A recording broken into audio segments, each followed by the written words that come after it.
Nunca voy a olvidar el olor del pozole hirviendo mientras mi hija era destruida frente a mis ojos. Era diciembre, uno de esos días donde el frío de la sierra entra por las ventanas mal selladas aunque el sol brillara afuera.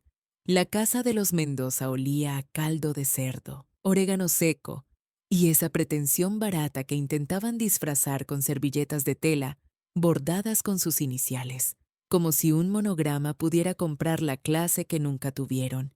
Yo estaba sentada en esa mesa de caoba que reflejaba las copas de vino como espejos rotos. 22 personas alrededor.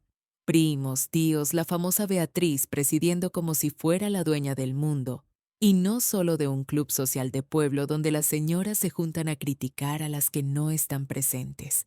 Mi hija Sofía estaba sentada junto a su esposo Ricardo, callada, con los hombros encogidos hacia adelante, como tratando de ocupar menos espacio, como disculpándose por existir. Y entonces él abrió la boca. Ricardo Mendoza, 29 años, 1,85 m de pura apariencia y nada de sustancia. Camisa planchada que mi hija le había planchado esa mañana. Reloj caro que mi hija le había comprado el mes anterior. Sonrisa de hombre que cree que el mundo le debe algo. Alguien había preguntado cómo iba el matrimonio. Una pregunta inocente. O quizás no tan inocente porque en esa familia las preguntas siempre eran dardos envenenados disfrazados de curiosidad. Ricardo soltó una carcajada. Esa risa falsa que yo había aprendido a odiar durante 20 meses de silencio. Y dijo las palabras que cambiarían todo. Me casé con esa cerda gorda por lástima. Lo dijo fuerte, lo dijo claro, lo dijo mirando a su prima Marcela mientras le guiñaba el ojo. El silencio duró exactamente 2 segundos. Después, las risas. Marcos, el primo con el cabello engomado y la camisa de rayas, fue el primero en aplaudir. La tía Beatriz se llevó la servilleta a la boca, pero sus ojos brillaban de placer mal disimulado. Hasta don Tomás, el exnotario con el bigote impecable, esbozó una media sonrisa antes de tomar otro trago de su tequila. Y mi hija, mi Sofía, bajó la cabeza. No dijo nada, no lloró, no se defendió. Solo bajó la cabeza y sus dedos empezaron a doblar la servilleta en cuadritos pequeños, cada vez más pequeños, como si quisiera desaparecer junto con esa tela. Sentí cómo mis nudillos se blanqueaban al apretar el borde de la silla.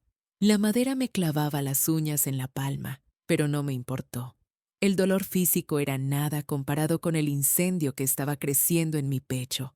20 meses. 20 meses había guardado silencio. 20 meses de ver cómo mi hija se convertía en una sombra de la mujer brillante que había sido. Pero en ese momento, mientras el olor del pozole se mezclaba con las risas crueles y el reflejo de las copas de vino temblaba sobre la mesa de caoba, algo dentro de mí se rompió. O mejor dicho, algo dentro de mí finalmente se liberó. Me levanté y sonreí. Créeme o no, fue la sonrisa más sincera que había dado en meses, porque finalmente había llegado el momento que había estado esperando. Pero antes de contarles qué dije, necesitan entender cómo mi hija se convirtió en invisible. Tengo una foto en mi cartera que cargo desde hace más de 15 años. Está gastada en los bordes, con una esquina doblada que nunca quise alisar, porque me recuerda el día que la encontré entre unos papeles viejos. En esa foto, Sofía tiene 9 años. Usaba unos lentes enormes que le quedaban grandes para su carita redonda. Su cabello estaba recogido en 2 coletas despeinadas porque nunca tuvo paciencia para peinarse cuando había algo más interesante que hacer. Y siempre había algo más interesante. Ese día la encontré acostada boca abajo en el piso de mi oficina, rodeada de reglas, escuadras y papel milimétrico. Estaba diseñando los planos de una casa completa, con sus medidas, sus ventanas, su jardín interior. Tenía 9 años. Le pregunté qué estaba haciendo y me miró con esos ojos brillantes detrás de los lentes empañados. Mami, dijo, voy a construir casas como tú, pero las mías van a tener escaleras secretas. Escaleras secretas. Esa era mi hija. la niña que veía posibilidades donde otros veían paredes, la que se graduó con honores de arquitectura, la que a los 23 años ya estaba diseñando proyectos que otros arquitectos con el doble de experiencia envidiaban. Esa niña brillante, esa mujer extraordinaria, ahora estaba sentada en una mesa ajena, doblando servilletas mientras su esposo la llamaba cerda, y su familia política aplaudía como si fuera un chiste gracioso. El contraste me partía el alma, porque yo sabía algo que nadie en esa mesa sabía, algo que Ricardo Mendoza, con su camisa planchada y su reloj caro, ni siquiera sospechaba. Mi hija no era la carga que él creía mantener. Mi hija era la razón por la que él podía pagar esa camisa, ese reloj, ese auto en el que había llegado presumiendo frente a sus primos. Durante 20 meses, Sofía había mantenido económicamente a ese hombre sin que él lo supiera, sin que nadie lo supiera, excepto yo. Porque una madre siempre sabe, así como sabía que la constructora que fundé hace 30 años, la que lleva mi nombre, la que ha construido más de 200 casas en esta región, eventualmente sería la herramienta de justicia que mi hija merecía. Pero eso vendría después. Por ahora solo necesitan saber esto. Esa tarde de diciembre, parada frente a 22 personas que creían que mi hija era una carga y que yo era solo una anciana callada, tomé una decisión. El silencio se había terminado. Y cuando Elena Morales habla, créanme, el mundo escucha. Pero para entender por qué esas palabras que estaba a punto de decir tendrían el peso de un terremoto, primero necesito llevarlas al principio, al día en que Ricardo Mendoza entró en nuestras vidas con su sonrisa perfecta y sus bolsillos vacíos, al día en que mi hija empezó a hacerse invisible. ¿Alguna vez viste a alguien que amas destruirse en silencio? Escríbelo en los comentarios. Yo fundé mi constructora cuando tenía 34 años y un bebé de 6 meses amarrado a mi pecho con un rebozo. La gente me decía que estaba loca, que una mujer sola no podía meterse al negocio de la construcción, que me iban a comer viva los contratistas, los proveedores, los clientes que nunca confiarían en una arquitecta que además era madre soltera. Pero yo tenía algo que ellos no entendían. Tenía hambre, tenía rabia, y tenía una niña que dependía de mí para todo. Esas primeras semanas dormía 3 horas por noche. El olor a café de olla se volvió parte de mi piel, porque era lo único que me mantenía despierta mientras dibujaba planos en la mesa de la cocina. Sofía dormía en su cuna al lado mío, y yo le hablaba mientras trabajaba. «Mira, mi amor», le decía, «este es el plano de nuestra primera casa. Algún día vas a entender que tu mamá construyó todo esto para ti». Ella no entendía nada. Claro, tenía 6 meses, pero yo necesitaba decirlo en voz alta para creerlo yo misma. 25 años después, esa constructora había edificado más de 200 casas. Había sobrevivido crisis económicas, temblores, y todos los hombres que me dijeron que no podría. Y Sofía creció entre planos y cascos de obra.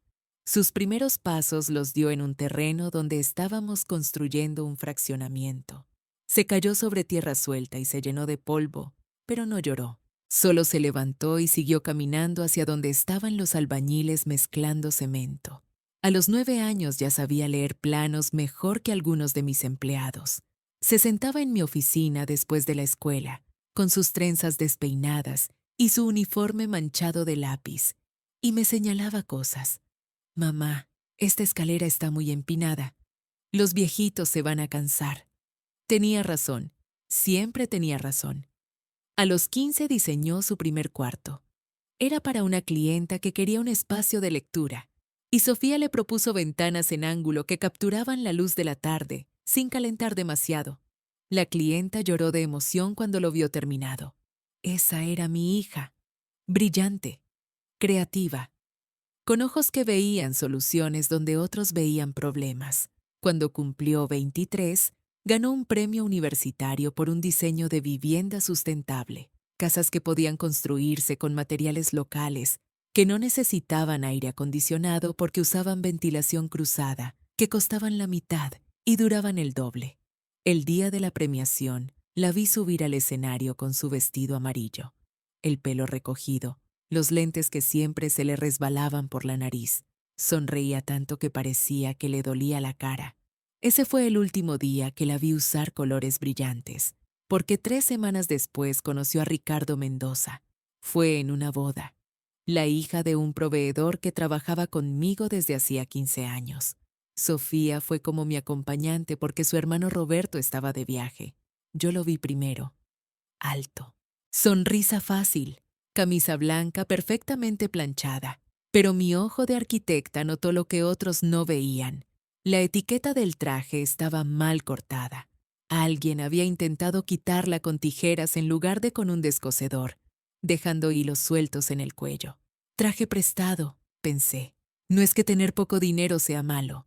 Yo construí todo lo mío desde cero. Pero algo en la forma en que él se movía, en cómo miraba a Sofía mientras ella hablaba con otros invitados, me puso los pelos de punta. La miraba como quien mira una oportunidad, no como quien mira a una persona. Pero no dije nada. Porque las madres sabemos que hay batallas que no podemos pelear por nuestros hijos, que algunas lecciones solo se aprenden viviéndolas. Ojalá hubiera dicho algo. Las primeras semanas fueron normales. Sofía me contaba de sus citas con entusiasmo, de cómo Ricardo la escuchaba hablar de arquitectura durante horas, de cómo le decía que era la mujer más inteligente que había conocido. Me ve por mi cerebro, mamá. Es diferente a todos. Pero luego empezaron las señales. Ricardo tardaba 6 horas en contestar mensajes. Sofía revisaba su teléfono cada 5 minutos. Dejaba de comer, dejaba de dormir. Una noche la encontré llorando en la cocina. Eran las 2 de la madrugada.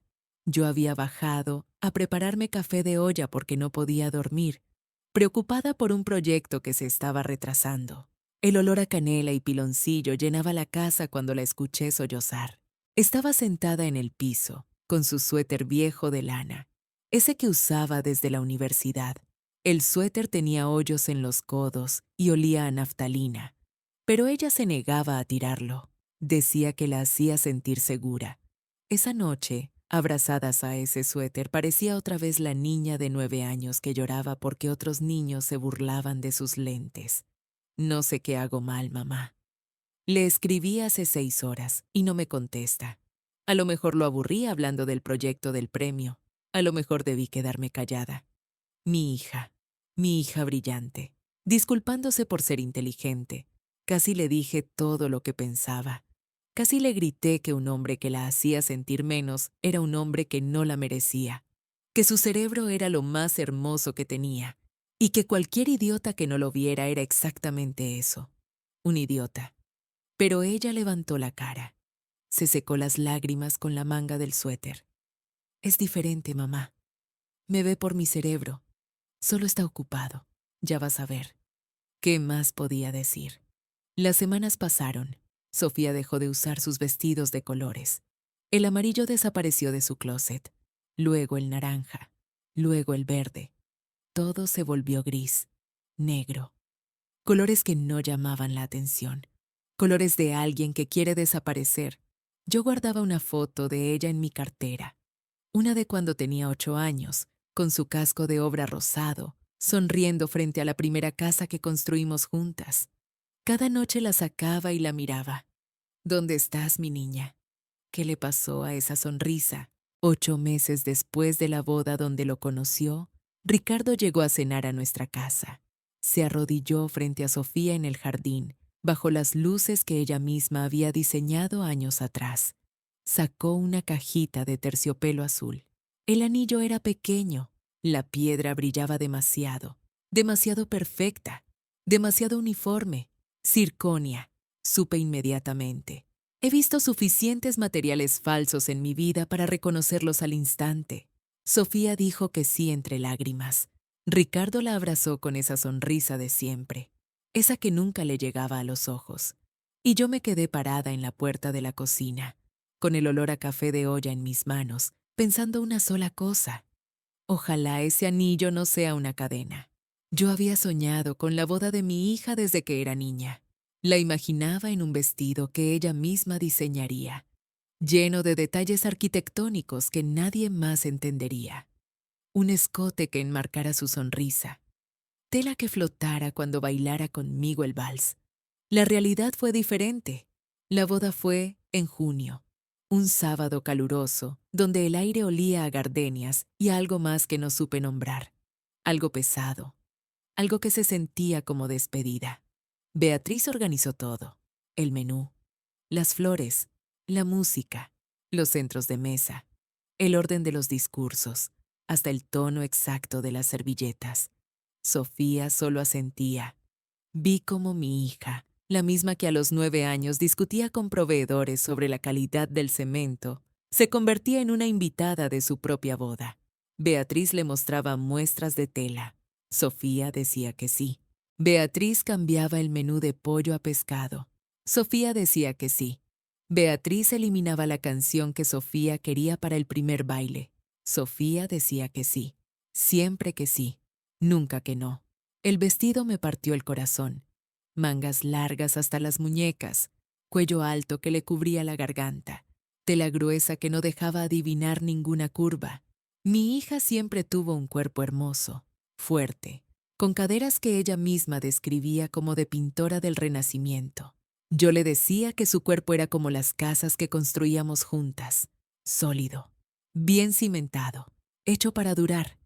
Ese vestido la borraba, la escondía, la hacía desaparecer dentro de metros de seda blanca que no había elegido. Beatriz lo había seleccionado. Por supuesto, una novia debe verse etérea, había dicho durante la prueba. Los hombres no quieren ver demasiado antes de la noche de bodas. Yo apreté los dientes tan fuerte que me dolió la mandíbula durante 3 días. La ceremonia fue a las 5 de la tarde. La luz entraba dorada por los vitrales de la iglesia. El olor a incienso se mezclaba con el perfume de las azucenas del altar. El padre habló de unión, de respeto, de apoyo mutuo. Ricardo miraba hacia la puerta como esperando algo más interesante. Cuando llegó el momento del beso, lo dio como quien cumple un trámite. Un roce de labios, rápido, eficiente, sin ternura. Sofía sonrió de todos modos, esa sonrisa que ya no le llegaba a los ojos. La recepción fue en un jardín privado. Mesas redondas con manteles color crema, centros de flores importadas que nadie podía pronunciar. Afuera, en el estacionamiento, conté los autos de la familia Mendoza. Un BMW plateado, 2 Audi negros, una camioneta de lujo con rines cromados. Los Mendoza ocupaban las mesas principales, las más cercanas a la pista, las que tenían mejor vista de los novios. Mi familia estaba al fondo, cerca de las puertas del baño, donde el sonido de la música llegaba distorsionado y el mesero siempre olvidaba rellenar las copas. Roberto, mi hijo mayor, se acercó a mitad de la noche. «Mamá, ¿estás bien?», me preguntó con esa voz que usaba cuando sabía que algo andaba mal. «Estoy perfecta». Le mentí. No me creyó, pero no insistió. Fue cerca de las 10 cuando Beatriz se sentó a mi lado. Traía una copa de champán en la mano y esa sonrisa suya que siempre parecía de comercial de dentista. «Elena, querida, qué alegría que nuestras familias se unan». Le dije que sí, que era una alegría. «Ya sabes», continuó mientras acomodaba su collar de perlas. «Una chica como Sofía necesita un hombre que la guíe. Ricardo tiene tanta visión para los negocios. Va a hacer grandes cosas». Apreté mi copa de vino tinto tan fuerte que pensé que se rompería en mi mano. No respondí, no podía. Si abría la boca, iba a decirle que mi hija no necesitaba guía de nadie, que mi hija había construido casas mientras su hijo aún no sabía ni llenar una solicitud de trabajo, que visión para los negocios era exactamente lo que Ricardo no tenía. Pero era la boda de Sofía, así que me quedé callada. Tomé un trago largo de vino que me supo a vinagre y dejé que Beatriz siguiera hablando de lo afortunada que era mi hija. La luna de miel fue en Cancún. 2 semanas en un resort de lujo, pagado por nosotros, claro, por la constructora, por el trabajo de Sofía. Cuando regresaron, fui a visitarlos al departamento nuevo. Beatriz también lo había decorado. Todo era beige, Blanco, gris claro, paredes vacías, muebles de catálogo, nada personal, nada que dijera que ahí vivía alguien con alma. El olor a pintura fresca todavía flotaba en el aire. Ese olor químico que siempre me recuerda a casas sin historia. Sofía me abrió la puerta. Casi no la reconocí. 8 kilos menos, las mejillas hundidas, los ojos con sombras que el maquillaje no lograba cubrir. Evitaba mi mirada. Hablaba del departamento con una voz plana, como guía de museo aburrida de repetir el mismo discurso. Aquí está la sala, aquí la cocina. Beatriz eligió los muebles. Son de buena calidad. Caminé por el pasillo, todo idéntico, todo impersonal, hasta que vi la ventana de la cocina. Un helecho pequeño en una maceta de barro. La única cosa en todo el departamento que parecía elegida con cariño. Sofía notó que lo miraba. Ese lo elegí yo. Es lo único. Pero me gusta. Necesita poca luz. Como tú, pensé. Como tú ahora. Me senté en el sofá beige. Sofía preparó té que ninguna de las dos bebió. Las tazas se enfriaron entre nosotras mientras el silencio crecía. Hija, empecé con cuidado. ¿Vas a seguir trabajando conmigo en la constructora? Ella miró hacia la ventana, hacia el helecho, hacia cualquier lugar menos hacia mí. Ricardo cree que casarse es trabajo de tiempo completo. Mi corazón se detuvo. Ricardo cree. No, yo creo. No, yo quiero. Ricardo cree. Intenté una vez más. Pero los planos. Tu proyecto del centro comunitario. Ganaste el premio estatal. ¿Tenías tantos planes? Sofía tomó la taza fría entre sus manos. No bebió. Los planes cambian, mamá. Me levanté media hora después. La abracé en la puerta. Sentí sus huesos bajo la blusa holgada, sus costillas marcándose donde antes había curvas. Caminé hasta el elevador con el corazón destrozado. Las puertas se cerraron. El espejo me mostró mi cara de madre derrotada. Y pensé una sola cosa. Vi a mi hija desaparecer. Y lo peor, ella ni siquiera se daba cuenta. Yo empecé a contar los días entre llamadas. Al principio eran 2, 3 días sin saber de ella. Después una semana. Después 2. Marcaba su número y el teléfono sonaba, sonaba. Sonaba hasta que saltaba el buzón de voz. Hola, soy Sofía. Deja tu mensaje. Esa voz grabada se convirtió en mi tortura personal. La escuchaba una y otra vez, buscando rastros de la hija que conocía. Pero incluso en la grabación, su voz sonaba diferente, más baja, más cansada. Los meses pasaban como agua entre los dedos. Cuando finalmente contestaba, su voz llegaba apagada, como si hablara desde el fondo de un pozo. Hola, mamá. Perdón, he estado ocupada. ¿Ocupada con qué?, me preguntaba. Ya no trabajaba, ya no diseñaba, ya no tenía amigos. Beatriz me está enseñando a cocinar como debe ser. Como debe ser. Esas 3 palabras me helaron la sangre. Mi hija que preparaba mole desde los 14 años, que inventaba recetas fusionando técnicas japonesas con cocina oaxaqueña, que cocinaba con la misma creatividad con la que diseñaba edificios. Mi hija ahora aprendía a cocinar como debe ser. ¿Según quién?, pensé. Según la mujer que sirve comida de catering en sus fiestas porque jamás en su vida ha tocado una sartén. Pero no dije nada, solo escuché, solo esperé.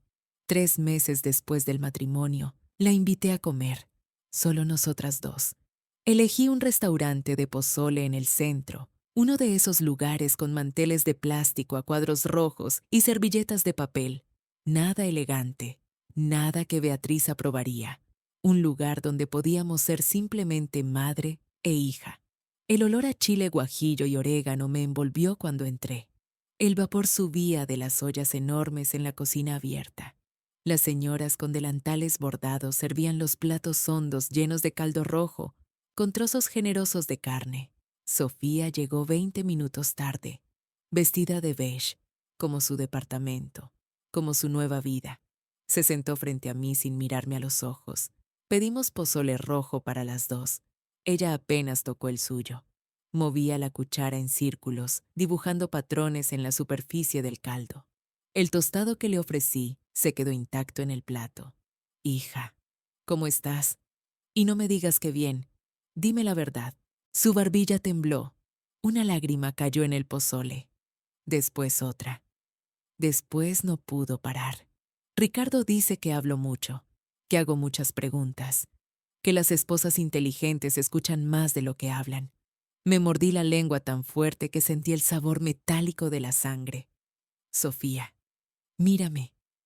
Ella levantó los ojos húmedos, rojos, vacíos. Tú no hablas mucho.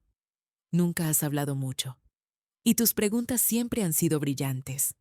Mereces ser escuchada. Mereces que alguien quiera conocer cada pensamiento que cruza tu mente. Ella negó con la cabeza. Una sonrisa amarga cruzó su cara. A veces pienso que se casó conmigo precisamente por eso. Porque yo no iba a exigirle nada. Porque estaría tan agradecida de que alguien me quisiera que aceptaría cualquier cosa. Mi corazón se rompió en ese restaurante de pozole. El ruido de los platos, las conversaciones ajenas, el sonido de cucharas contra cerámica. Todo desapareció. Solo existía mi hija confesando lo que yo siempre temí, que ella nunca se sintió suficiente, que él lo sabía y que lo usaba. Le tomé las manos sobre la mesa de fórmica gastada. Mi puerta siempre está abierta, siempre, a cualquier hora, por cualquier razón, sin preguntas, sin juicios. Mi puerta es tu puerta. Ella asintió sin convicción. Nos despedimos en la calle. La abracé bajo el sol de las 3 de la tarde. Olía a perfume caro que no reconocí, uno que seguramente Beatriz había elegido. Caminé hacia mi carro con el corazón en carne viva. 4 meses después, celebramos su cumpleaños 25. Lo organizamos en mi casa, en el jardín trasero, bajo las jacarandas que mi esposo plantó cuando Sofía nació. Cada año florecían en mayo, justo a tiempo para su cumpleaños. Pétalos morados alfombrando el pasto. El olor a tierra húmeda mezclado con el aroma dulce de las flores. Mi jardín de jacarandas. El lugar donde Sofía dio sus primeros pasos. Donde dibujó su primer plano arquitectónico en la tierra con un palo. Donde celebramos cada cumpleaños desde que tenía 1 año. Colgamos luces de papel. Preparé su pastel favorito de 3 leches. Roberto, mi hijo mayor, vino con su esposa. Los primos, los tíos, todos menos el esposo de la cumpleañera. Esperamos 1 hora, 2 horas. El pastel sudaba en la mesa, las velas sin encender, los invitados intercambiando miradas incómodas. Sofía revisaba su teléfono cada 30 segundos. Sonreía cuando alguien la miraba. Una sonrisa que no llegaba a sus ojos. Ricardo apareció a las 9 de la noche, 2 horas tarde, oliendo a whisky y colonia cara. Entró al jardín con el teléfono pegado a la oreja. Sí, ya sé. Estoy en la cosa de mi suegra. No, no voy a tardar. Claro, después nos vemos. Colgó. Se dejó caer en una silla. No abrazó a Sofía. No le dio un beso. No le deseó feliz cumpleaños. Siguió en el teléfono toda la cena. Mensajes, llamadas, risas con quien estuviera del otro lado de la pantalla. Nadie dijo nada. Yo serví el pastel con manos temblorosas de rabia contenida. Roberto, mi hijo, me siguió a la cocina. Mamá, ese tipo no la trata bien. Su voz grave, preocupada, sus ojos buscando los míos. Lo sé, hijo. Lo sé. Entonces haz algo. Suspiré. Apoyé las manos en el fregadero. Miré por la ventana hacia el jardín donde Sofía sonreía para las fotos mientras su esposo ignoraba su existencia. No puedo salvar a quien no quiere ser salvada. Las palabras más dolorosas que he dicho en mi vida. Después de que todos se fueron, encontré a Sofía sola en el jardín, sentada en el columpio viejo, balanceándose despacio. Los pétalos de jacaranda caían sobre su cabello. Las velas del pastel seguían sin encender. Nadie había cantado las mañanitas. Me senté junto a ella en el pasto húmedo. El olor a tierra mojada llenó mis pulmones. Hija, ¿eres feliz? Ella dejó de columpiarse. El silencio duró una eternidad. No sé qué es ser feliz. Solo sé que estoy casada. y tengo que hacer que funcione. Encendí las velas yo misma, 25 llamitas temblando en la oscuridad. Sofía las sopló sola. Y yo me pregunté en qué momento el matrimonio se convirtió en una sentencia que había que cumplir. Mientras escuchas esto, comenta desde qué ciudad me oyes. Necesito saber que no estoy sola en esto. Yo escuché el motor de su carro antes de que tocara el timbre. Eran las 11 de la mañana de un martes. Sofía nunca venía entre semana. Nunca sin avisar. Algo estaba mal.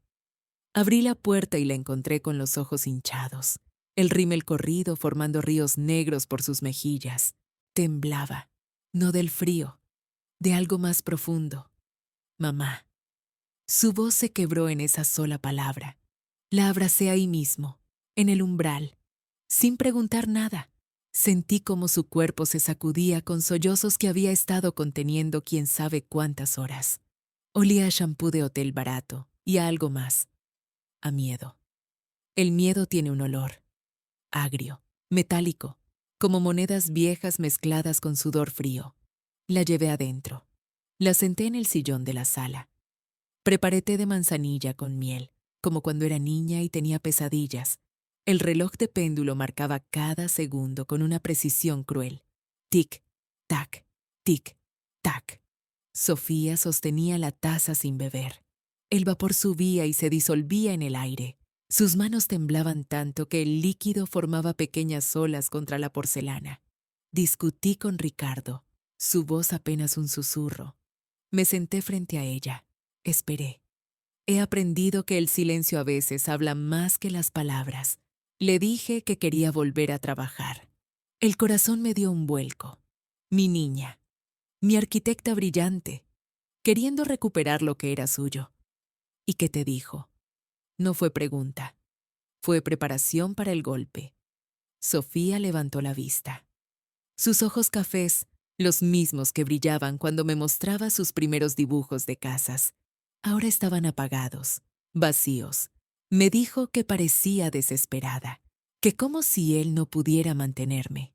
Apreté los puños debajo del cojín donde descansaban mis manos. Sentí las uñas clavándose en mis palmas. Y el dolor físico era más fácil de manejar que la rabia que me quemaba por dentro. ¿Qué más? Sofía bajó la mirada hacia el té que se enfriaba. Dijo que tu empresa es una empresita, de mujeres que no saben hacer negocios reales. Las palabras flotaron en el aire como veneno. Mi empresa, la que construí ladrillo por ladrillo durante 35 años, la que tiene 120 empleados, la que ha levantado hospitales, escuelas, centros comunitarios, la que le paga a mi hija un salario digno que ella deposita en una cuenta que su esposo desconoce. Una empresita, de mujeres que no saben hacer negocios reales. Respiré. 1, 2, 3 veces. ¿Y qué más te dijo? Sofía se encogió en el sillón. Se hizo pequeña, como cuando tenía 5 años, y rompía algo sin querer. Que si vuelvo a trabajar contigo, me voy a volver una amargada. Como tú. La bofetada no fue para mí. Créanme, podría vivir con que un hombre sin oficio ni beneficio insulte mi trabajo. He sobrevivido a machistas peores que Ricardo Mendoza. He enfrentado contratistas que me preguntaban dónde estaba el ingeniero de verdad. Banqueros que miraban sobre mi cabeza, buscando a mi esposo inexistente. No, la bofetada fue ver a mi hija repitiendo esas palabras sin cuestionarlas, tragándoselas como si fueran verdad.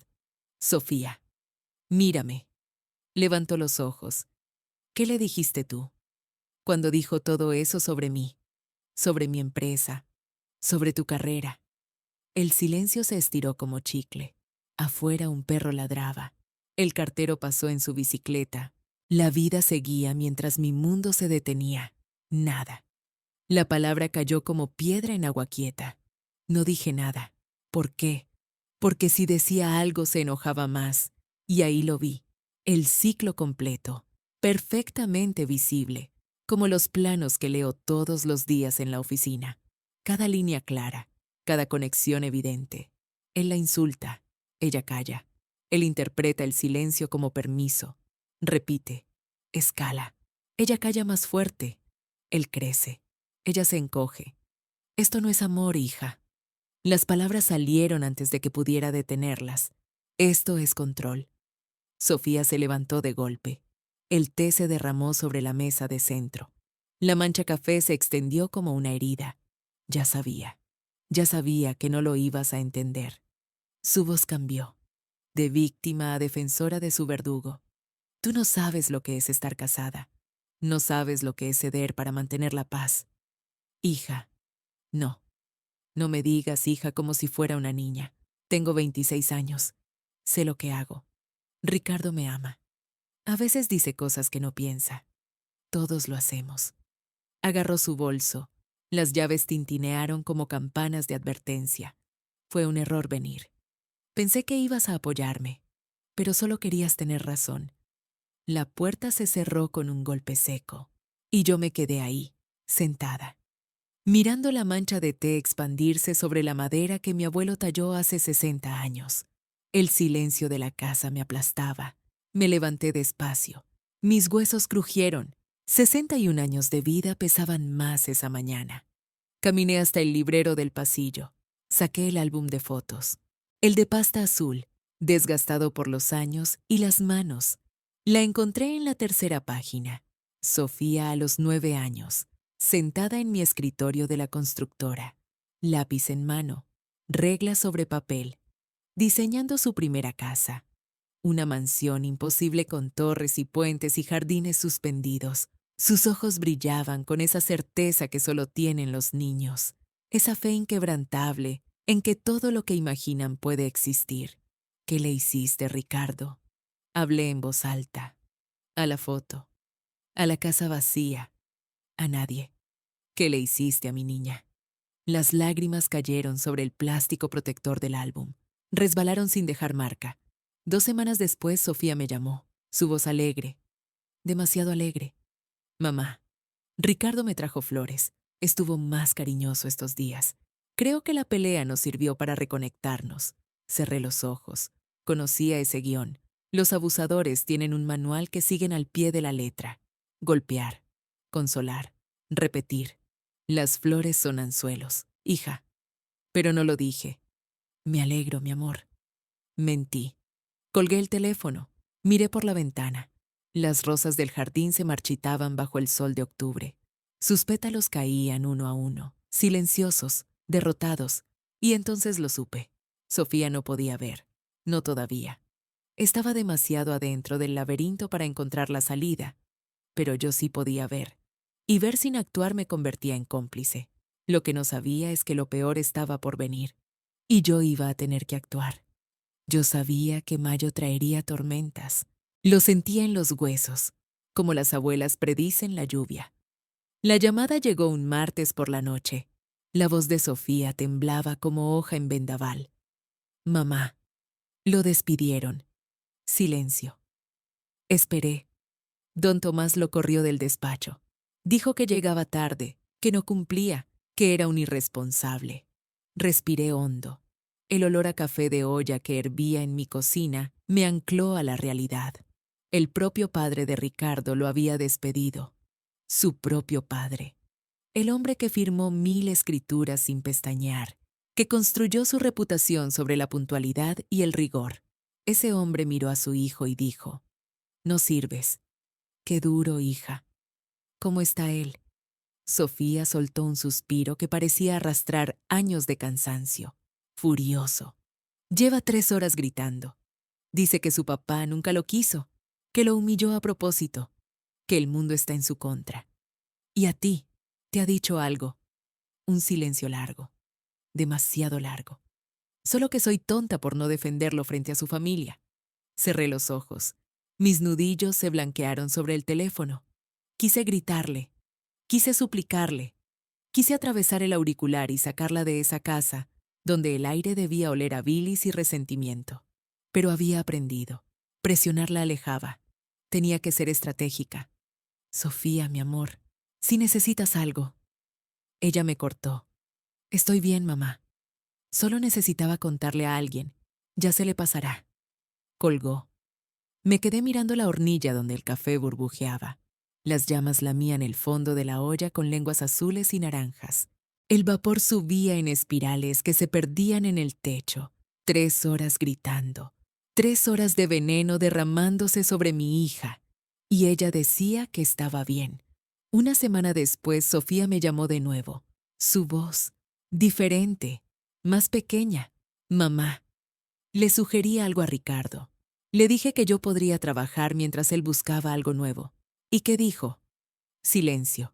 Luego su voz, apenas un hilo, explotó. Dijo que antes muerto que dejar que una mujer lo mantuviera, que qué iban a pensar sus amigos, que él es el hombre de la casa. El hombre de la casa. Repetí las palabras en mi mente, las mastiqué como vidrios rotos. El hombre de la casa que no tenía dinero, que no tenía ahorros, que no tenía habilidades más allá de vestirse bien y fingir importancia. El hombre de la casa que vivía de mi hija sin siquiera saberlo.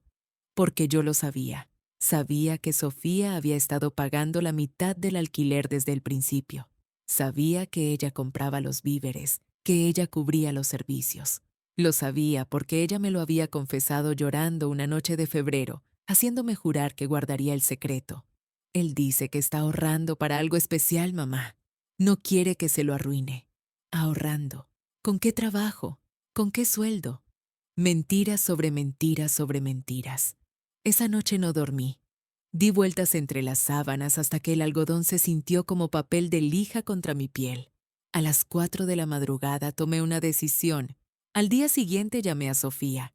Hija, tengo un proyecto grande en la constructora. Necesito una arquitecta de confianza. Alguien que diseñe y supervise. El sueldo es de 22,000 pesos mensuales. El silencio al otro lado del teléfono duró una eternidad. Mamá, es trabajo real, Sofía. No es caridad. Necesito a alguien competente. Y tú eres la mejor que conozco. La escuché respirar. Casi podía verla morderse el labio, calculando, pensando en él. Acepto. Pero mamá, no le digas a Ricardo cuánto gano. Dile que es poco. Que solo estoy ayudando en cosas menores. Mi estómago se retorció. ¿Por qué, hija? Porque si sabe que gano más que él, bueno, ya sabes cómo se pone. Sí, sabía exactamente cómo se ponía. Acepté su condición, pero hice algo más. Abrí una cuenta bancaria a nombre de Sofía. Solo ella podía tocarla. Una cuenta de emergencia, le dije al banco. Cada quincena, deposité ahí su sueldo completo. Cada quincena, construí su escalera de escape. Ella no lo sabía. No todavía. Pero algún día iba a necesitar ese dinero, y yo iba a asegurarme de que lo tuviera. Junio llegó con calor de infierno. Julio trajo lluvias que convertían las obras en lodazales. Agosto apestaba a cemento fresco y sudor. Y Sofía trabajaba. Dios mío, cómo trabajaba. La veía llegar a la constructora cada mañana a las 6, lentes empañados por el vapor de su café, planos enrollados bajo el brazo, botas de seguridad que ya mostraban el desgaste de quien las usa de verdad. Sus manos cambiaron. Se llenaron de callos en los dedos de tanto dibujar. Sus uñas, antes pintadas de rosa pálido, ahora estaban cortas y manchadas de grafito. Un día la vi supervisando una obra bajo el sol de mediodía, su camiseta pegada al cuerpo por el sudor, su cara roja por el esfuerzo, gritándole instrucciones a un albañil que había puesto mal una columna. Y sonreí. Ahí estaba mi hija, la de verdad. La arquitecta brillante que diseñaba mansiones imposibles a los 9 años, pero las sonrisas duraban poco, porque después del trabajo Sofía volvía a su casa y yo veía cómo se apagaba. Un viernes de agosto la encontré llorando en mi oficina, los planos arrugados en sus manos, el rímel corrido hasta la barbilla. ¿Qué pasó, mi amor? Ricardo dice que por fin sirvo para algo, que al menos ya no soy una carga completa. Las palabras me golpearon como puños. Por fin sirves para algo. Ella, que llevaba 3 meses pagando la renta. Ella, que compraba la comida, los servicios, el gas. Ella, que trabajaba de lunes a sábado mientras él se quedaba en casa jugando videojuegos. Ella, que llegaba oliendo a sudor y cemento mientras él olía a cerveza y fracaso, y él decía que por fin servía para algo. Y mientras tanto, el que hace hija. Sofía se secó las lágrimas con el dorso de la mano. Dice que está buscando oportunidades, que tiene contactos, que cualquier día le llega algo grande. 3 meses. 90 días. Ricardo no había buscado un solo trabajo, no había mandado un solo currículum, no había hecho una sola llamada, pero tenía tiempo para videojuegos, para televisión, para salidas con amigos que terminaban en bares donde gastaba el dinero que mi hija sudaba en las obras. Le preparé un té de manzanilla. Le acaricié el pelo como cuando era niña y guardé silencio, porque todavía no era el momento. Todavía no había llegado el quiebre final. Si estás viviendo algo parecido, escríbeme. Cuéntame desde qué ciudad me escuchas. No estás sola. Estaba cansada de verla romperse, pero todavía no había visto lo peor, porque lo peor llegó un domingo de septiembre. Yo recuerdo ese septiembre como si el cielo mismo supiera lo que venía. Llovía. Llovía de esa manera que solo llueve en el norte, con gotas gruesas que golpeaban las ventanas como dedos impacientes. El agua corría por los cristales de mi oficina, distorsionando las luces de la calle, convirtiendo el mundo exterior en algo borroso, irreal. Sofía estaba sentada frente a mí, inclinada sobre los planos de la casa Gutiérrez, sus lentes empañados por la concentración, un lápiz mordido entre los dientes. Mira este cálculo, mamá. Creo que la viga principal necesita más refuerzo. Eran las 7:40 de la noche. Habíamos estado trabajando desde las 2 de la tarde. Café frío en tazas olvidadas, migajas de galletas María sobre los documentos, el olor a grafito y papel mezclado con el aroma de la lluvia que se colaba por alguna rendija. A ver, déjame revisar. Me acerqué a los planos. Ella tenía razón. El cálculo estaba mal. Necesitábamos corregirlo antes de enviarlo al ingeniero estructural.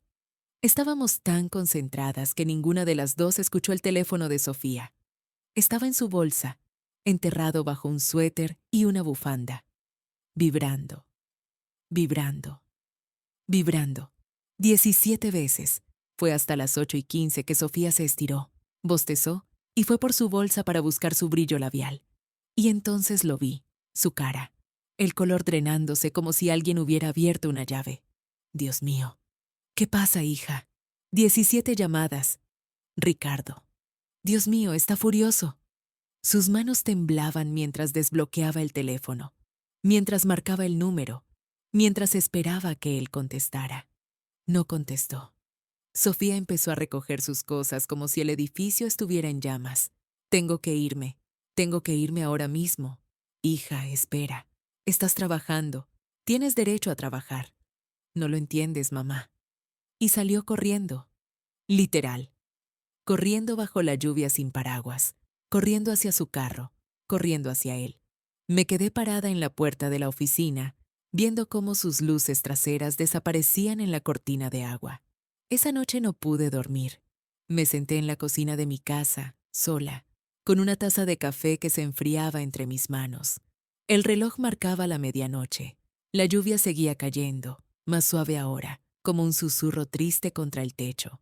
En la mesa, junto al azucarero, había una foto de Sofía. Tenía 9 años en esa imagen, sus coletas disparejas, sus lentes enormes, su sonrisa donde faltaban 2 dientes de leche, y en sus manos un plano que ella misma había dibujado, una casa con ventanas redondas y un jardín lleno de flores moradas. Toqué el vidrio del marco con la yema del dedo. ¿Qué te pasó, mi niña? ¿En qué momento dejaste de ser esta? El café sabía a cenizas. Al día siguiente, Sofía llegó a la oficina a las 9 de la mañana. Yo la estaba esperando con un pan dulce y chocolate caliente, su favorito desde niña. Pero cuando la vi entrar, el pan se me cayó de las manos. Sus ojos, rojos, hinchados, los párpados tan inflamados que apenas podía abrirlos completamente. Había intentado disimularlo con maquillaje, pero el rímel solo hacía más obvio el desastre debajo. ¿Qué pasó? Sofía se sentó. Agarró el chocolate con ambas manos como buscando calor, como buscando refugio. Ricardo dijo que lo dejé esperando como un perro, que el trabajo es más importante que él, que me estoy volviendo arrogante. Arrogante. La palabra me quemó la garganta. Mi hija, que trabajaba 12 horas diarias, que pagaba todas las cuentas, que llegaba a casa a cocinar para un hombre que no movía un dedo.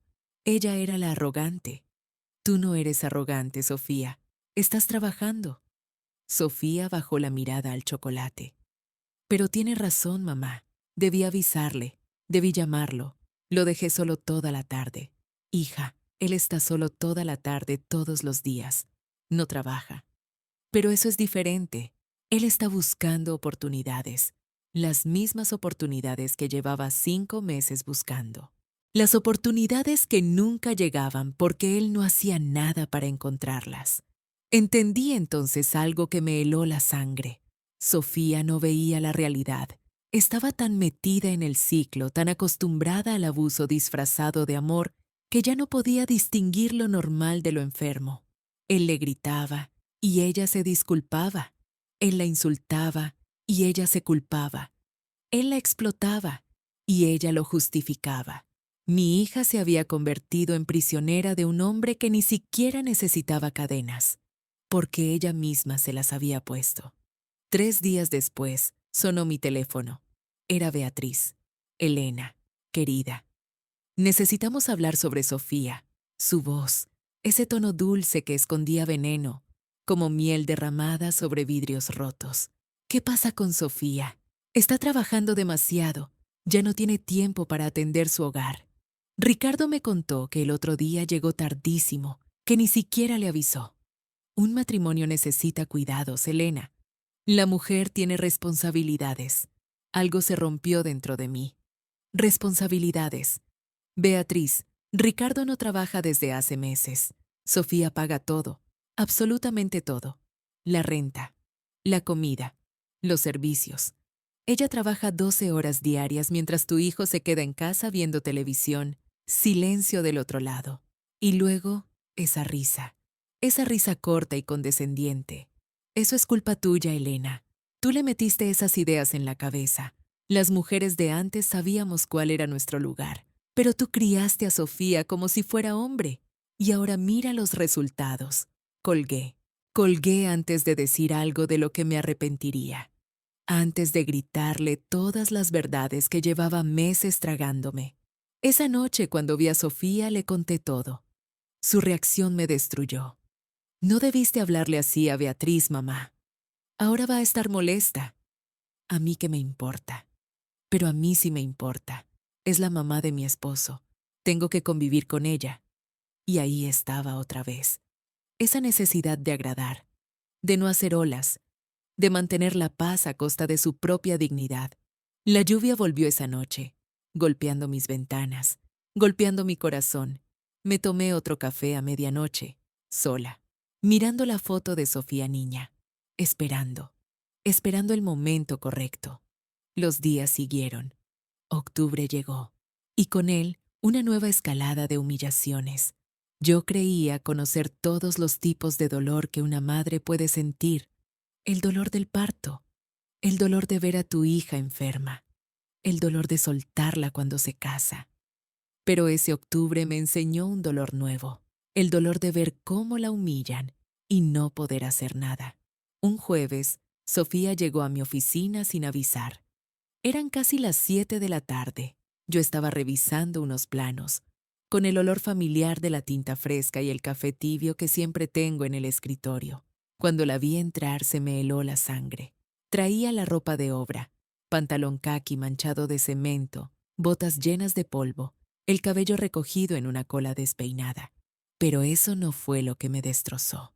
Fueron sus ojos rojos, hinchados, las marcas de lágrimas secas en sus mejillas. ¿Qué pasó? No fue pregunta, fue orden. Sofía se dejó caer en la silla frente a mí, como si sus piernas ya no pudieran sostenerla, como si todo el peso del mundo la estuviera aplastando. Ricardo tenía amigos en la casa. Esperé. El silencio pesaba como plomo. Llegué del sitio de construcción. Estaba cansada, mamá. Llevaba 10 horas supervisando la obra de la Colonia Norte. Tenía cemento en las manos, en la ropa, en el pelo. Solo quería bañarme y descansar. Se le quebró la voz. Cuando abrí la puerta estaban ahí, 4 hombres, sentados en mi sala, cervezas en la mesa, la consola de videojuegos que yo pagué, risas, gritos, música. Respiró hondo, como preparándose para lo peor. Ricardo me vio entrar. ¿Y sabes qué hizo, mamá? Se volteó hacia sus amigos y dijo, cerró los ojos, dijo, miren quién llegó, la arquitecta. Qué suerte tengo, ¿verdad? Una esposa que trabaja para mantenerme. El café en mi estómago se convirtió en ácido. Y ellos se rieron, mamá. Se rieron tan fuerte, como si fuera el mejor chiste del mundo. ¿Qué hiciste tú? Bajé la cabeza. Me fui a la cocina. Y me quedé ahí, lavando platos que ya estaban limpios, hasta que se fueron. El silencio entre nosotras era denso. Podía escuchar el zumbido de las lámparas fluorescentes, el murmullo lejano del tráfico. Sofía se tapó la cara con las manos. Haga lo que haga, está mal. Si trabajo, soy mala esposa. Si no trabajo, soy una mantenida. Si llego cansada, no le presto atención. Si me arreglo, él me pregunta para quién me visto. Si cocino, la comida está fea. Si no cocino, soy floja. Su voz se rompía con cada palabra. Nada es suficiente, mamá. Nada. Nunca. Me levanté de mi escritorio. Rodeé el mueble hasta llegar a ella. Me arrodillé frente a su silla, tomando sus manos entre las mías. Estaban frías, ásperas del trabajo. Escúchame bien, Sofía. Nada va a ser suficiente para él, porque él no quiere que sea suficiente. Me miró confundida. Él quiere que te sientas pequeña, porque cuando tú te sientes pequeña, él se siente grande. Sus ojos se llenaron de lágrimas otra vez. ¿Por qué me hace esto si dice que me ama? Y ahí estaba. La pregunta que yo había estado esperando. La pregunta que significaba que algo dentro de ella estaba empezando a despertar. Tomé su rostro entre mis manos. La miré directo a los ojos. Porque eso no es amor, hija. Eso nunca ha sido amor. Lloró. Lloró como no la había visto llorar desde que era niña. Y yo la sostuve. En medio de mi oficina, con los planos esparcidos sobre el escritorio, con el olor del café frío y el peso de la verdad flotando entre nosotras. La sostuve hasta que dejó de temblar. Noviembre llegó con el cumpleaños de Sofía. 26 años. Organicé una cena pequeña, solo la familia cercana. Roberto vino de Guanajuato especialmente. Preparé su comida favorita, chiles en nogada, aunque ya no era temporada. Conseguí las nueces, conseguí la granada, porque era mi niña y quería verla sonreír. A las 7 de la tarde la mesa estaba lista, velas encendidas. El olor de la salsa blanca llenaba la casa, el mantel bordado que mi madre me heredó. Sofía llegó sola. Lo supe antes de que dijera nada. Lo supe por cómo caminaba, por cómo evitaba mis ojos. Ricardo no vino. Tenía una reunión importante, de trabajo. Roberto me miró. Yo le devolví la mirada. Los dos sabíamos que Ricardo no tenía trabajo. Los dos sabíamos que esa reunión no existía. Pero cenamos, cantamos las mañanitas. Sofía sopló las velas con una sonrisa que no le llegaba a los ojos. Después, cuando Roberto se fue y la casa quedó en silencio, encontré a Sofía en el jardín, sentada en la banca de hierro forjado, bajo las jacarandas. El aire estaba frío. Olía a hojas secas, a tierra húmeda, a otoño moribundo. Las ramas desnudas de los árboles se recortaban contra el cielo nocturno. Me senté a su lado. Los grillos cantaban su melodía triste. Una ráfaga de viento nos envolvió. «¿Eres feliz, Sofía?» No me miró. Siguió observando las estrellas. No. Una palabra. Una sílaba. Más honesta que 1000 explicaciones. ¿Por qué te quedas? Silencio largo. Podía ver su aliento formando nubes pequeñas en el aire frío. Porque tengo miedo. ¿De qué? De estar sola. De que todos digan que fracasé. De que la gente me mire con lástima. De darle la razón a todos los que dijeron que era demasiado joven. De... Su voz se apagó. La abracé. Un abrazo largo. un abrazo de madre, un abrazo que intentaba decir todo lo que las palabras no podían. No eres tú quien fracasa, hija, es él. Nos quedamos así, bajo las jacarandas sin flores, con el frío de noviembre calándonos los huesos, con el olor de las hojas muertas a nuestro alrededor. Cuando finalmente entramos a la casa, algo había cambiado en sus ojos. No era esperanza todavía, pero ya no era resignación, era duda. Y la duda, créeme, es el primer paso hacia la libertad. Diciembre llegó con una llamada de Beatriz, una comida familiar. Domingo 20. Para celebrar las fiestas. Sofía me buscó esa tarde. Mamá, por favor, necesito que estés ahí. Vi el miedo en sus ojos, pero también vi algo más, una chispa pequeña de determinación. Está bien, voy a estar ahí. Ella asintió, aliviada. Pero lo que no sabía es que ese domingo cambiaría todo. Yo había visto muchas cosas en mis 61 años. Había sobrevivido a un esposo infiel. Había levantado una empresa desde cero. Había enfrentado banqueros que pensaban que una mujer no podía manejar millones. Pero nada, absolutamente nada. Me preparó para lo que vino después de ese domingo 20. Los días previos fueron una tortura silenciosa. Sofía llegaba a casa con los nervios destrozados.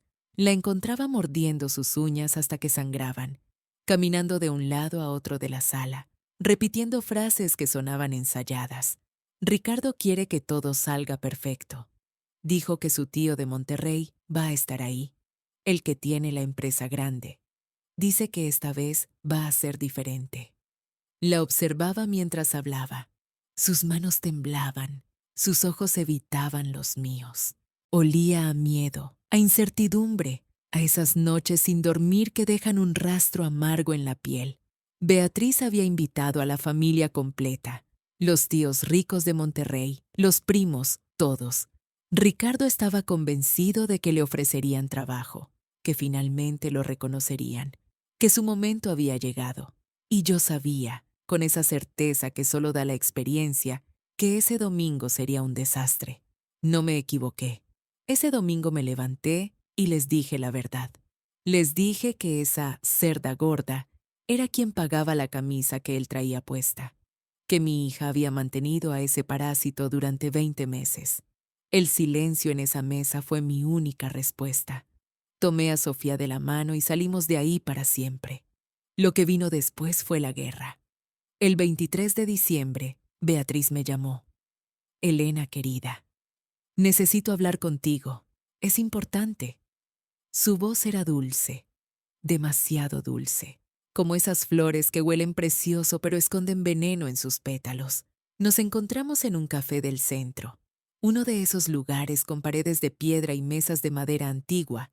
Olía a canela y pan recién horneado.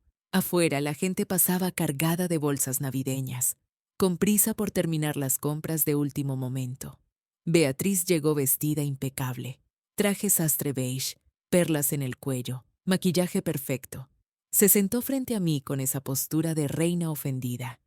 Elena, lo del domingo fue un malentendido. La miré sin decir nada. Ricardo estaba nervioso, tomó de más. Dijo cosas que no quería decir. Sofía lo sabe. Los matrimonios tienen problemas.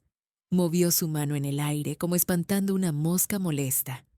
Lo que necesitamos es que Sofía vuelva a casa, con su esposo, donde debe estar. Tomé un sorbo de mi café. Estaba tibio, amargo, fuerte. Perfecto. Tu hijo llamó a mi hija cerda gorda frente a toda tu familia, y ustedes se rieron. Beatriz pestañeó. No esperaba eso. Bueno, fue un comentario desafortunado, pero... No, no fue un comentario desafortunado. Fue humillación pública. Fue crueldad deliberada. Fue abuso. Esa palabra quedó flotando entre nosotras. Abuso. Beatriz frunció el ceño, como si le hubiera escupido en la cara. No exageres, Elena. Ricardo adora a Sofía. Ricardo vive de Sofía. Ricardo insulta a Sofía. Ricardo destruye a Sofía cada día un poco más. Eso no es amor. Eso es parasitismo. El silencio se espesó. El ruido del café parecía haberse alejado. Solo estábamos ella y yo. midiendo fuerzas. Beatriz se inclinó hacia adelante. Su perfume floral me llegó de golpe, empalagoso, artificial. Ricardo tiene derechos, Elena. Son esposos. Puede pelear por ella si quiere. Puede hacer las cosas muy difíciles. Era una amenaza. Clara, directa, envuelta en seda pero con filo de navaja. La miré a los ojos. Si tu hijo se acerca a mi hija, lo destruyo. Y créeme, Beatriz, tengo recursos. No grité, no levanté la voz, pero algo en mi tono la hizo palidecer bajo el maquillaje. Me puse de pie, dejé dinero en la mesa y salí del café sin voltear. No necesitaba ver su cara. Sabía que había entendido. La Nochebuena fue diferente. Sofía y yo solas en casa, sin Ricardo, sin Beatriz, sin primos burlones ni comentarios venenosos. Preparamos ponche. El olor a canela, piloncillo y tejocotes llenó la cocina. Pusimos villancicos viejos, de esos que cantábamos cuando ella era niña. Vimos películas tontas en la sala, tapadas con cobijas, y por primera vez en años vi a mi hija reír de verdad. Una risa limpia, sin miedo, sin calcular si alguien la juzgaría por ser demasiado ruidosa, demasiado alegre, demasiado ella. Esa noche dormí tranquila. El 25 de diciembre, el teléfono de Sofía no paró de sonar. Ricardo, Beatriz, los primos, uno tras otro como una plaga de langostas digitales. Sofía miraba la pantalla con cada llamada. Su rostro se tensaba, sus manos temblaban. Finalmente lo apagó. El silencio que siguió fue hermoso. El 26 fuimos a cambiar su número de teléfono. La tienda olía a plástico nuevo y a limpiador industrial. Una empleada joven nos atendió sin hacer preguntas. Cuando salimos, Sofía sostenía su teléfono con el número nuevo como si fuera un talismán. Siento que puedo respirar otra vez. Me dijo eso mientras caminábamos por la calle. El sol de diciembre era tibio, suave. La gente pasaba a nuestro lado, ajena a lo que ese momento significaba. Cerrar una puerta, abrir otra.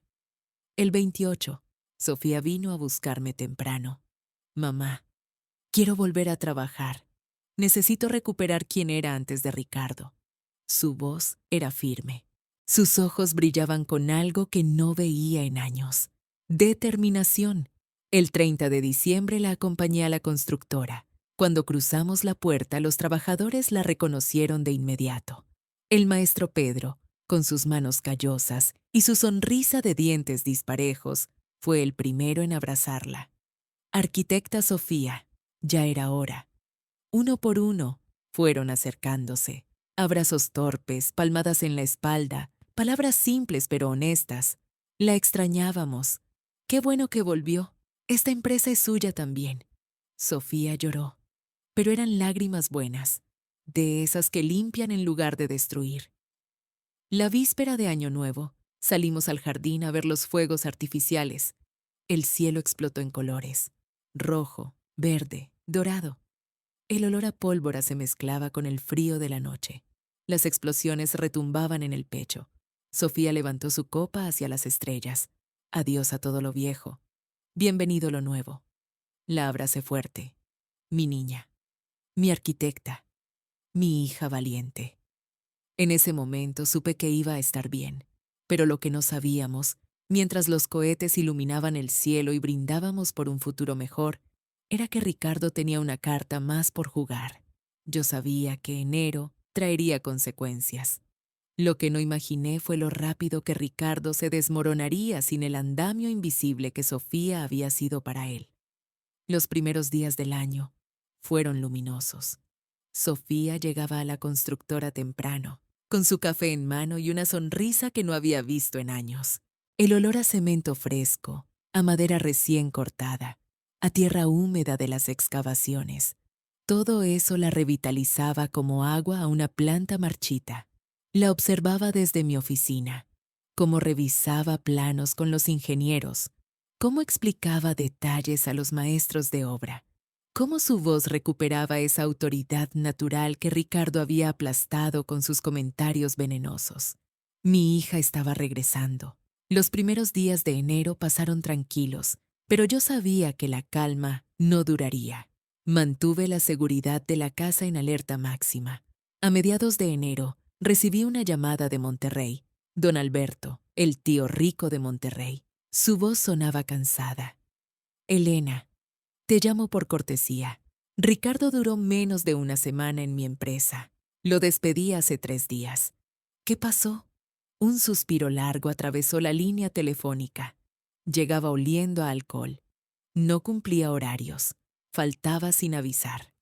El cuarto día lo encontraron dormido en su escritorio a las 11 de la mañana, roncando, con una botella vacía en el cajón. Guardé silencio. Don Alberto continuó. Le di una oportunidad porque es mi sobrino. Pero hay límites. Ese muchacho no tiene remedio. Cuando se lo conté a Sofía esa noche, ella apenas reaccionó. Ya sabía qué iba a pasar. Su voz no tenía amargura, solo certeza, como quien predice que lloverá mirando las nubes negras. El 22 de enero, Sofía entró a mi habitación temprano. El sol apenas asomaba por la ventana. El aroma de su champú de manzanilla precedió sus palabras. Mamá, quiero el divorcio. Me senté en la cama, la miré. Vi determinación donde antes había miedo. ¿Estás segura? Nunca estuve más segura de nada. Al día siguiente fuimos con el abogado. Un hombre mayor, calvo, con lentes gruesos y oficina que olía a libros viejos. Los papeles crujían mientras explicaba el proceso. 4 a 6 meses. Sin hijos, sin bienes compartidos. Relativamente sencillo. Sofía firmó donde le indicaron. Su mano no tembló. Cuando salimos, el aire de enero era fresco, limpio. Ella respiró profundamente y soltó un suspiro largo, de alivio, de liberación. El 27 de enero Ricardo recibió la notificación de divorcio. Esa misma noche mi teléfono sonó. Era Beatriz, la suegra. Su voz, antes dulce como miel envenenada, ahora chillaba como pizarra rayada. ¿Cómo te atreves? ¿Cómo te atreves a destruir esta familia? Mi respuesta fue simple. Yo no hice nada, Beatriz. Fue decisión de Sofía. Y francamente, era la única decisión posible. Colgué antes de que pudiera responder. Esa noche dormí tranquila.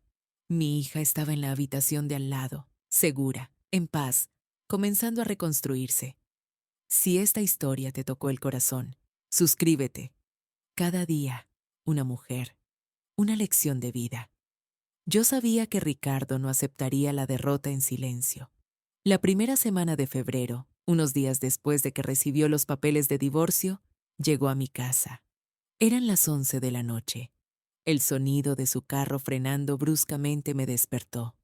Luego, los gritos. Elena. Elena Morales. Su voz arrastraba las sílabas. Borracho. Completamente borracho. Sal de ahí. Tenemos que hablar. Sofía se asomó a mi habitación, los ojos enormes en la oscuridad.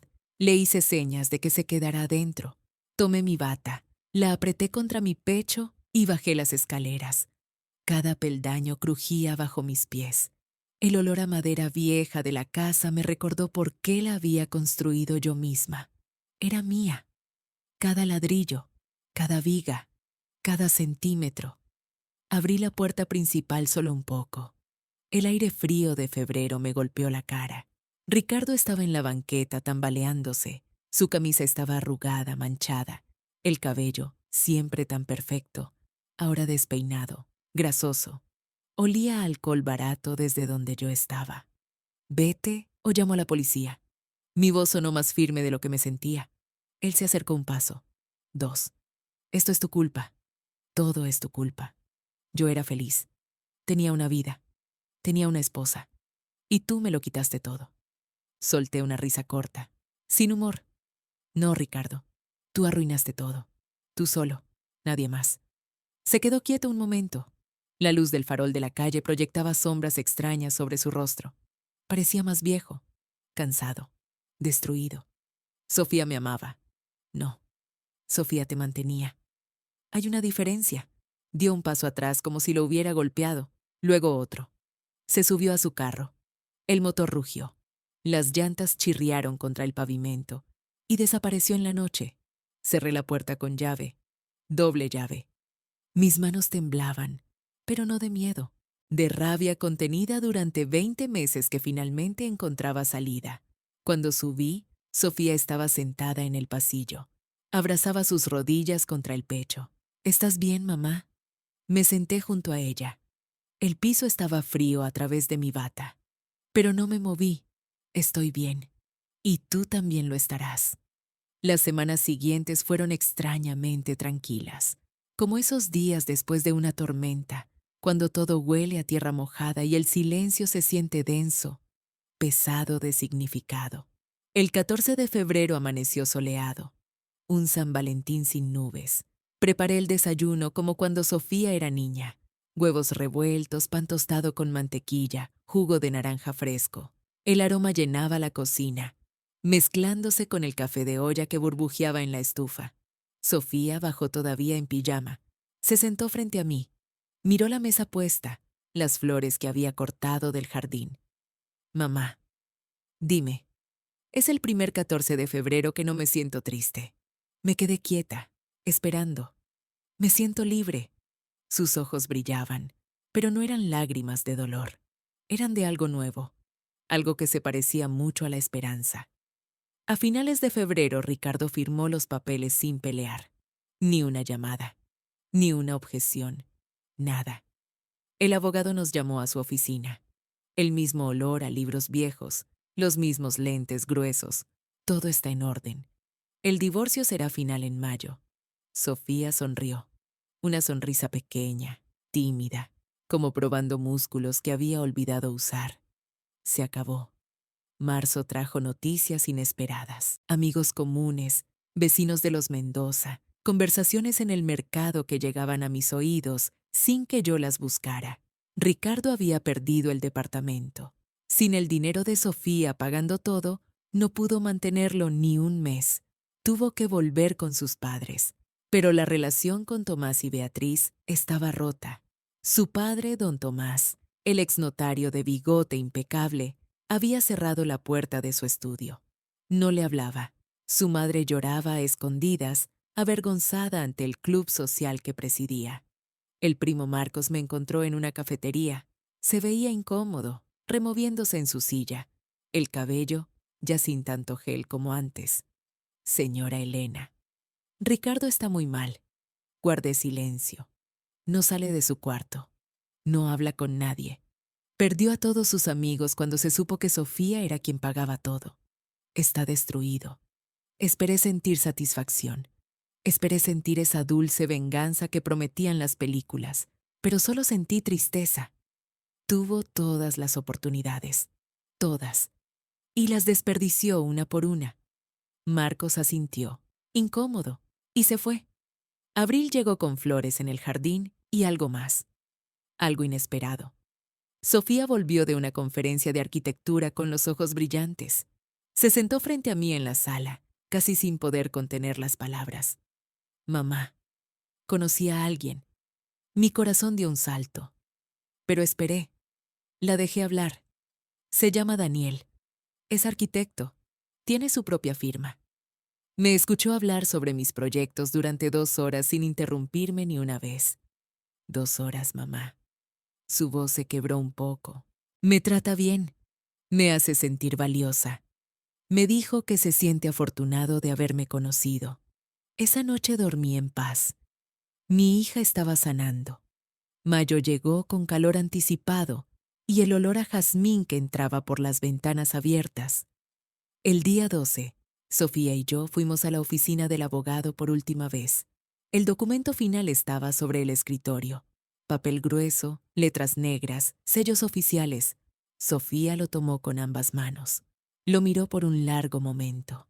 El papel crujió suavemente cuando lo dobló. Se acabó de verdad. Las lágrimas cayeron silenciosas por sus mejillas, pero su sonrisa era enorme. La abracé, fuerte, como cuando era niña y tenía pesadillas, pero ahora la pesadilla había terminado. Su cuerpo temblaba contra el mío. Olía a su champú de manzanilla, a papel nuevo, a libertad. Sofía floreció. Y Ricardo, la vida le cobró. Hoy, 2 años después, es domingo otra vez. Pero este domingo es diferente. Yo desperté ese domingo con el olor a café de olla y algo más. Algo dulce. Chocolate derritiéndose en la cocina. El cumpleaños 28 de mi hija. Me levanté temprano, antes del amanecer, para preparar el jardín. Las rosas rojas que planté hace 3 décadas estaban en su punto máximo. Las margaritas blancas bordeaban el camino de piedra. Y los girasoles, esos girasoles enormes que Sofía amaba desde niña, se alzaban contra la barda como soldados dorados. El aire olía a jacarandas, esa fragancia dulce y nostálgica que siempre me recuerda los domingos de mi infancia. Pero este domingo era diferente. Este domingo celebrábamos algo más que un año más de vida. Celebrábamos que mi hija había sobrevivido. Los invitados comenzaron a llegar cerca del mediodía.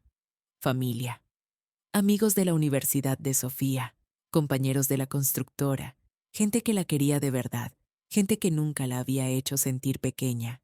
Roberto llegó temprano, con su esposa y mis 2 nietos. Me abrazó en la entrada, fuerte como no lo hacía desde que era adolescente. Hiciste lo correcto, mamá. Ese día en la comida. Muchas madres no tienen ese valor. Sus palabras se me clavaron en el pecho, porque durante meses me había preguntado si había actuado bien, si debí esperar más, si debí ser más suave. Pero ver a Sofía ahora, viéndola reír con sus amigos en el jardín, supe que había hecho lo único que podía hacer: proteger a mi hija. Daniel llegó a la 1 de la tarde, alto, de ojos claros, con una sonrisa que le iluminaba todo el rostro. Traía un ramo de tulipanes blancos y rosados, los tulipanes favoritos de Sofía. Lo vi caminar hacia ella. Vi cómo sus ojos se encontraron. Y vi algo que no había visto en años: la sonrisa de mi hija. Genuina, libre, sin miedo. Él besó su mejilla con ternura. Escuché sus palabras desde donde estaba parada. Feliz cumpleaños, mi amor. Este año será mejor que todos los anteriores. Y yo le creí. El pastel era de chocolate con fresas, el favorito de Sofía desde que tenía 5 años. 28 velas brillaban sobre el betún oscuro, 28 pequeñas llamas que representaban 28 años de vida, de dolor, de aprendizaje, de renacimiento. Sofía cerró los ojos, tomó aire y sopló. Todas las velas se apagaron de un solo aliento. Todos aplaudieron, pero yo vi algo más. Vi la paz en su rostro, el alivio de quien ha dejado atrás la tormenta. Por la tarde, cuando el sol comenzaba a descender y la luz se volvía dorada, Sofía me tomó del brazo. Caminemos, mamá. Fuimos al fondo del jardín, donde está la banca de hierro forjado que mi padre construyó hace 50 años. Nos sentamos juntas.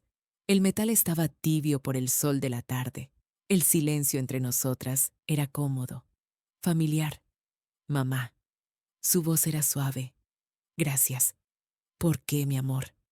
Por no haberme abandonado, por no haberme juzgado, por esperarme hasta que estuviera lista. Mis ojos se llenaron de lágrimas. Eso es lo que hacen las madres, Sofía. Eso es lo que hacemos. Ella miró hacia el cielo. Las nubes se teñían de naranja y rosa. Durante mucho tiempo pensé que Ricardo tenía razón, que nadie más me iba a querer, que debía conformarme con lo que tenía, que era demasiado gorda, demasiado callada, demasiado poca cosa. Su voz se quebró un poco, pero continuó. Pero ahora sé la verdad. Yo siempre fui suficiente, siempre. Él era quien no lo era. Tomó mi mano. La apretó fuerte. Mamá, tengo algo que contarte. Se sacó algo del bolsillo, un anillo, simple, elegante. Un diamante pequeño que brillaba con la luz del atardecer. Daniel me lo pidió hace una semana. Le dije que sí. Mi corazón se detuvo por un segundo y luego latió más fuerte que nunca. Pero esta vez no tengo miedo, mamá. Esta vez sé que es correcto. Daniel me respeta, me valora, me hace sentir que merezco ser amada. Las lágrimas corrieron por mis mejillas, lágrimas de felicidad pura. La abracé, fuerte, como abracé a esa niña de 9 años que me mostraba sus primeros planos de casas imaginarias. Volvimos a la fiesta. Sofía tomó la mano de Daniel y frente a todos levantó su copa. Tenemos un anuncio. El jardín entero estalló en gritos, aplausos, abrazos. Vi a Roberto limpiarse los ojos. Vi a los amigos de Sofía saltar de alegría. Daniel se acercó a mí. Me abrazó con respeto, con cariño genuino. Gracias, señora Elena. Gracias por enseñarle a valorarse. Gracias por mostrarle que merecía más. Esa noche, cuando todos se habían ido, Sofía y yo nos sentamos en la sala con 2 tazas de té de manzanilla. El vapor subía en espirales suaves. La casa olía a flores y a pastel. Mamá, una pregunta. Dime, ¿tenías miedo ese día? En la comida de los Mendoza, cuando dijiste todo. Guardé silencio por un momento. Recordé ese comedor, los rostros pálidos, mi voz temblando pero firme. Sí, tenía mucho miedo, pero te vi. Vi que estabas rota, y no podía quedarme callada ni un segundo más. Sus ojos se llenaron de lágrimas. Gracias por tener el valor que yo no tenía. Más tarde, desde la ventana, observé a Sofía bailar con Daniel en el jardín. Música suave salía de su teléfono. Él la sostenía con ternura. Ella reía, reía de verdad. Pensé en todo el dolor, las lágrimas, las noches sin dormir, los meses de silencio, el miedo de perderla para siempre.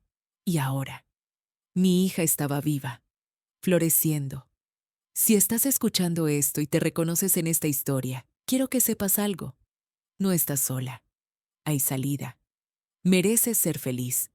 La dignidad no tiene precio y la libertad siempre vale la pena. Ricardo hoy trabaja en un centro de llamadas. 9,500 pesos al mes.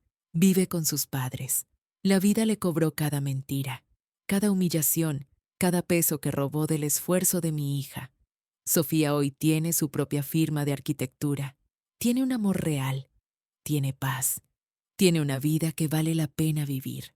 La vida equilibra las cosas, tal vez no de inmediato, pero eventualmente todos recibimos lo que merecemos. Cada día, una mujer, una lección de vida.